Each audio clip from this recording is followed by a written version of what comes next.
tout le monde, ici le prof, bienvenue à cette 38e vidéo tutoriel sur GameMaker. Aujourd'hui nous allons poursuivre notre aventure avec le boss du premier niveau.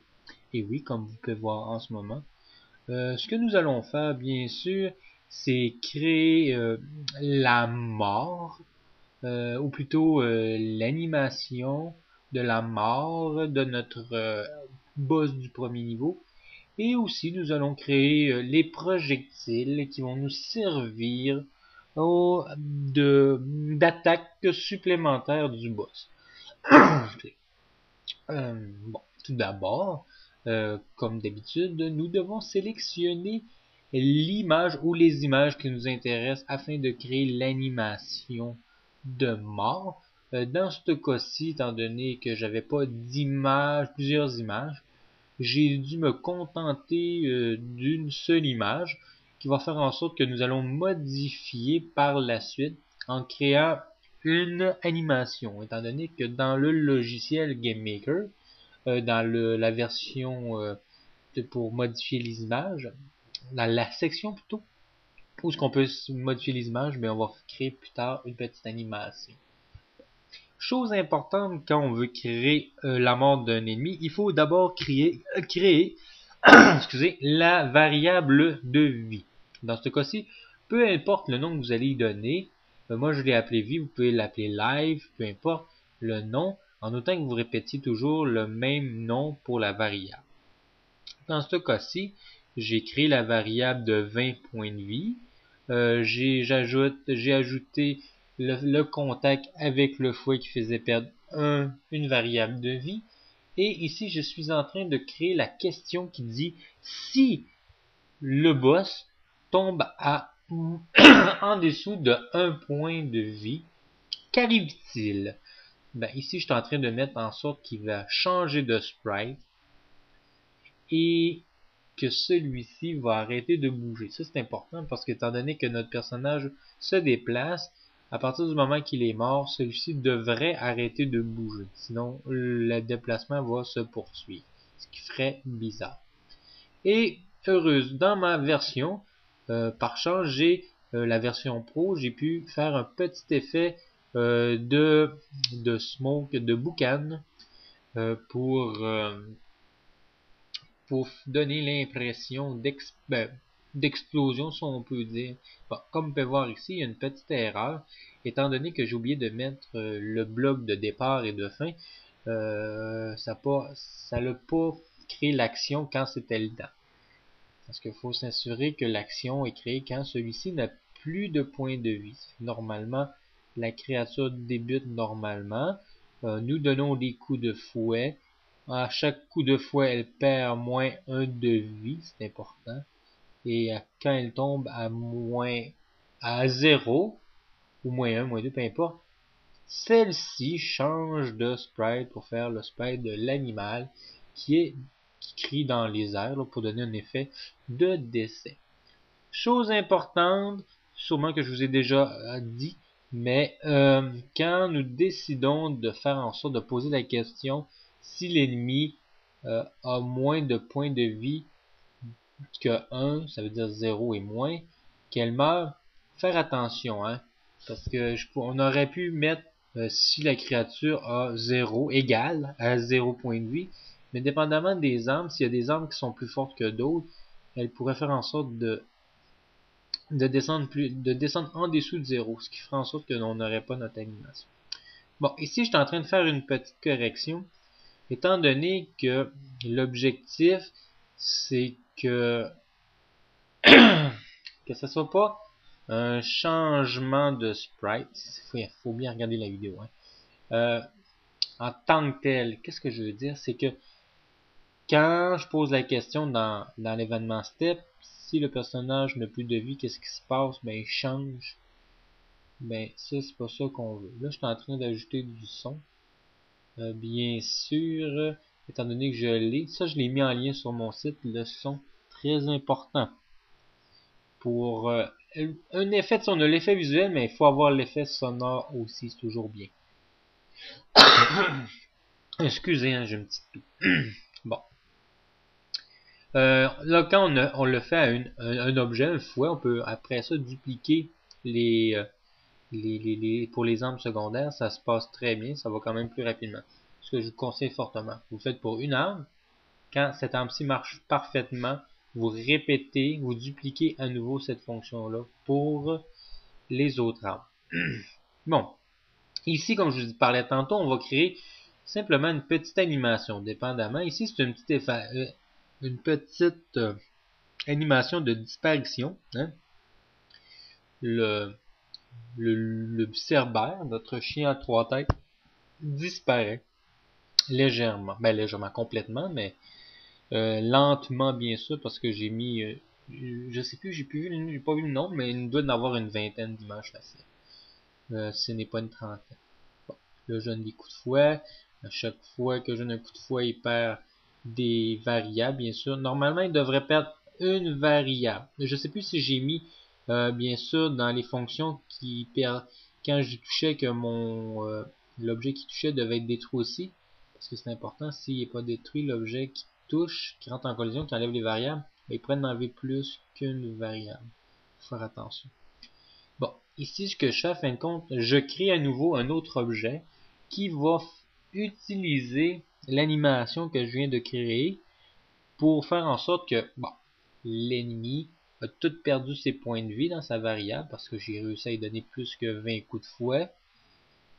Celui-ci va changer d'objet. En place de changer de sprite comme on avait fait au début, qui n'était pas très efficace, on va changer d'objet et cet objet-là va être un objet d'animation N. C'est un objet qui va simplement faire une animation et par la suite, à la fin de l'animation, il va se produire un événement qu'on va décider bien sûr et dans ce cas-ci, ben, ce sera seulement la destruction de l'objet ou l'objet va devenir d'autre chose, dépendamment. Vous allez mieux comprendre dans la 39e vidéo parce qu'étant donné que j'ai créé la boule, tu sais, l'espèce de sphère qu'on recueille habituellement après avoir tué un boss de niveau pour passer au niveau suivant. Bon, il y a toujours une question de points aussi, hein. Quand on tue habituellement un personnage, il y a des choses qui reviennent souvent, hein. Habituellement, il y a l'effet sonore, on change l'objet, même toute explosion, on arrête le déplacement puis on donne des points. Ça, c'est des choses qui reviennent habituellement assez souvent. C'est que, étant donné que pour la plupart du temps, vous l'avez déjà fait, il faut simplement ajuster comme ici le nombre de points, étant donné que c'est un boss de niveau, j'ai augmenté le nombre de points. Bon, pour... Désolé encore. Vraiment un gros minet dans la gorge. Un gros fort. Ce que j'allais dire, c'est que... Je me souviens plus. J'ai perdu le fil. Peu importe. Bon, comme vous pouvez voir en ce moment, on pratique son fouet. Et vous voyez la petite boucane. L'effet, c'est quand même intéressant ce que ça donne. Hein? On peut changer la couleur comme on veut. Mais ça c'est des essais-erreurs. On s'entend que dépendamment de ce que vous voulez, personne pourrait préférer une boucane beaucoup plus claire. Une autre personne pourrait préférer une boucane beaucoup plus foncée. Ça dépend des goûts. Mais c'est une question d'essayer, bien sûr. Bon. Il faut simplement s'assurer aussi que les coordonnées d'apparition sont les bonnes aussi. Hein? Parce que ça, c'est tout le X et le Y. Surtout quand le relatif est coché. Relatif, ça veut dire on se base sur l'image qui est l'image du boss. Si le relatif est pas coché, ça va se baser au niveau de la roue du tableau. C'est beaucoup plus compliqué pour si tu veux faire l'effet en rapport au personnage. Ouais, là quand même, hein, l'effet est assez foncé. Assez gros, hein, même peut-être un peu trop foncé, ce serait peut-être mieux de le pâlir. Ici, on va le descendre légèrement. Parce que quand on met des chiffres positifs pour les X, ça va aller, mettons 40 pixels, comme je l'ai fait.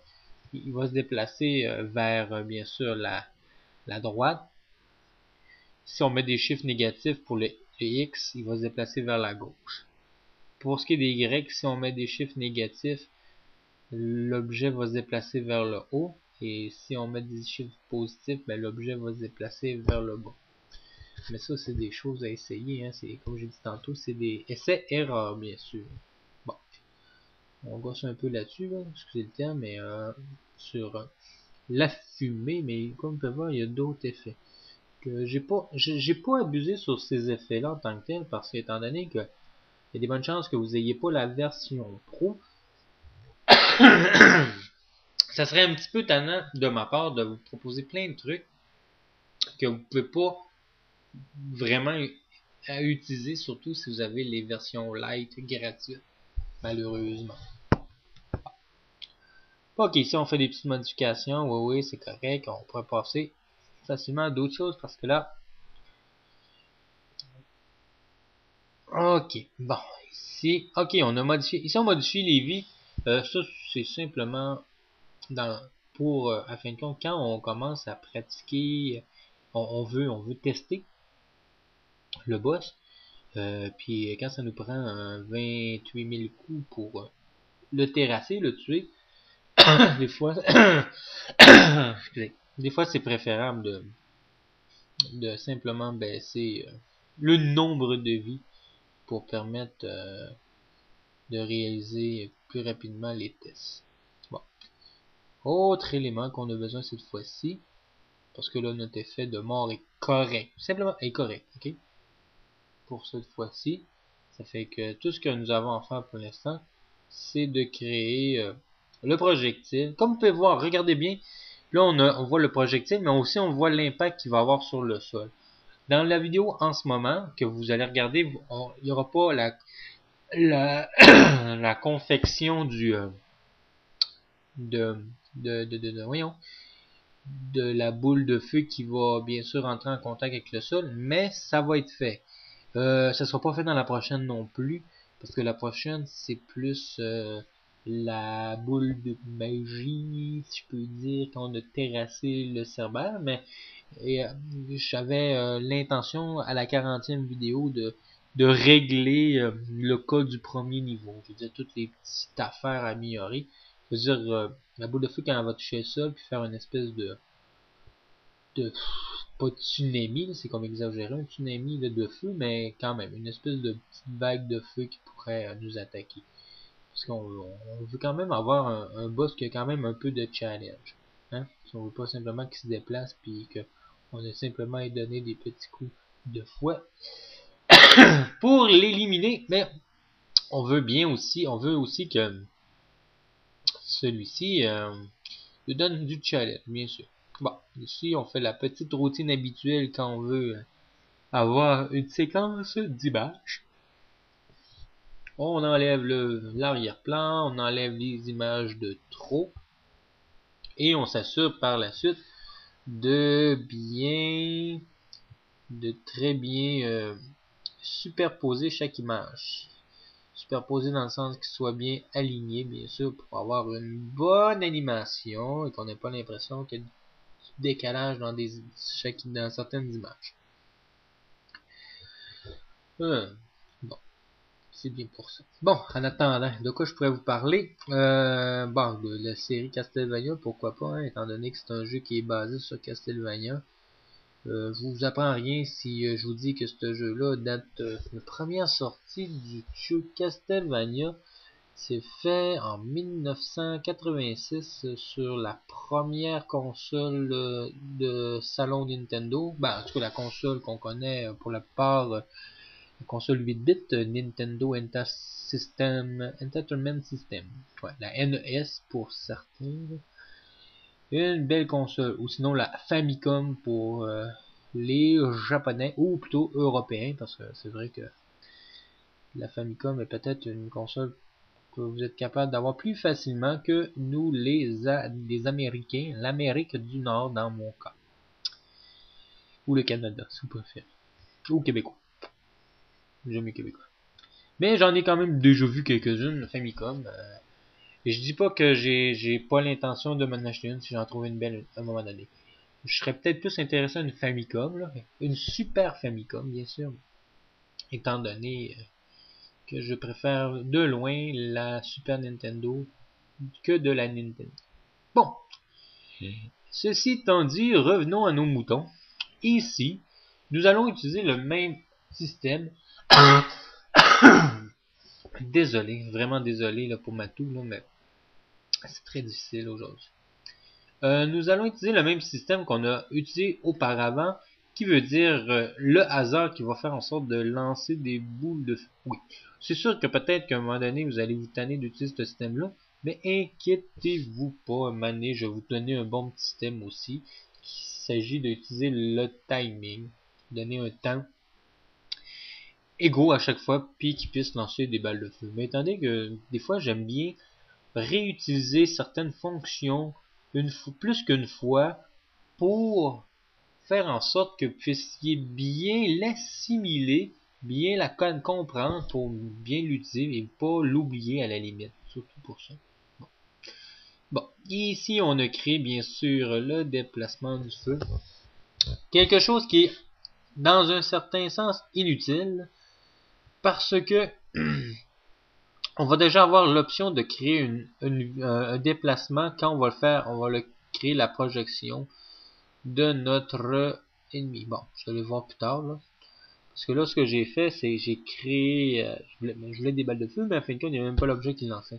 C'est difficile de lancer des balles de feu quand tu ne demandes même pas. En tout cas, au moins, tu n'indiques pas c'est quoi qu'il veut. Fait que j'ai mis mon D entre deux blocs start et N. Je décide de mettre l'objet que je veux qu'il lance. Le X et le Y, c'est l'endroit qui devrait apparaître en rapport au personnage parce que j'ai coché relatif. Et le speed, ça va être la vitesse qui va me permettre de, bien sûr, ça le dit, la vitesse, de décider la vitesse de déplacement de l'objet. Et pour ce qui est de la direction, dépendamment du point de départ de l'objet, ben, ça va décider dans quelle direction il va aller. Dans ce cas-ci, ben, ce qui va être préférable, c'est de l'envoyer, bien sûr, vers la gauche. Qui veut dire 180 degrés, plus de 180 degrés. 180 degrés, c'est complètement, bien sûr, à gauche. Mais si on veut un petit peu plus, c'est pas vrai. Un petit peu plus, ça dépend. Si je veux qu'il soit un petit peu en hauteur, je vais mettre moins de 180. Mais si je veux qu'il projette un petit peu plus vers le sol, et c'est mon objectif, ben on pourrait dire, j'ai mis 210 je crois là. Ben, ça devrait pas être mauvais. Je sais que je change plus tard. Euh, ben c'est quand même, regarde, ce qu'on voit c'est quand même correct parce que il est quand même assez proche de son corps. Parce qu'il faut pas oublier que cette boule de feu là, plus tard, dans la 40e vidéo malheureusement, euh, je vais créer l'effet de wave. L'effet que quand celle-ci va toucher le sol, bien il va avoir une vague de feu qui va poursuivre son chemin pour attaquer notre Simon Belmont. Okay. C'est quand même pas pire. C'est que ça, à date, c'est quand même pas pire. Hein. Là, faut faire attention, hein, parce que là, je trouve qu'il se déplace quand même rapidement. C'était ça, c'est une petite affaire que j'avais laissée, mais sûrement quelque chose qui devrait être corrigé. J'ai changé l'inclinaison de la balle de feu. J'ai diminué la chance de pouvoir lancer une boule de feu. Il y a une fonction qu'on pourrait rajouter aussi en rapport au dé, c'est que quand il y a déjà une boule de feu dans le jeu, en jeu, ben celui-ci pourrait pas en lancer. Ça, c'est possible.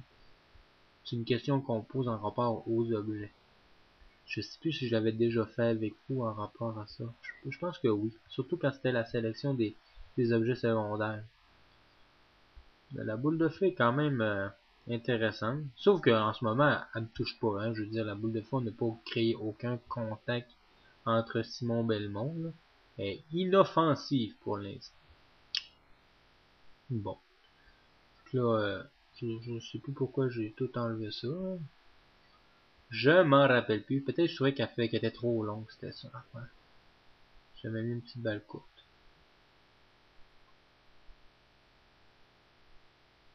Ouais. Mais compte seulement avec deux images, ça fait l'effet, étant donné que l'image revient en loupe, ça peut faire la job. Ah, que je suis tanné de tousser. J'ai ça me picote dans la gorge, c'est hallucinant. Bon. Petite correction ici, la direction de l'objet, mais des affaires que, fin de compte que, c'est vous, hein, vous allez jouer avec ça. Les chiffres que je vous mets là, habituellement, c'est pas obligatoire d'être les mêmes chiffres. C'est simplement savoir que, à quoi ça sert ces chiffres-là, pourquoi je les mets. Ça fait que, bah, hein, c'est pas mal tout pour cette vidéo. Ça fait que, j'espère que vous avez apprécié. Moi, je vous dis bonne continuation, hein, parce qu'on sait que rendu à la 38e vidéo, si vous me suivez encore, ben c'est très très très bien. J'ai l'intention d'aller jusqu'à 100. Et à 100, on s'entend que ça va être un jeu complet et j'espère les voir vos jeux. Et ben si vous voulez aller sur mon site pour tout voir les vidéos regroupées, il n'y a pas de problème. N'oubliez pas, hein, si vous aimez les vidéos, c'est très fun pour moi de voir que mes abonnés augmentent. Hein. Je suis rendu très très très proche du 250.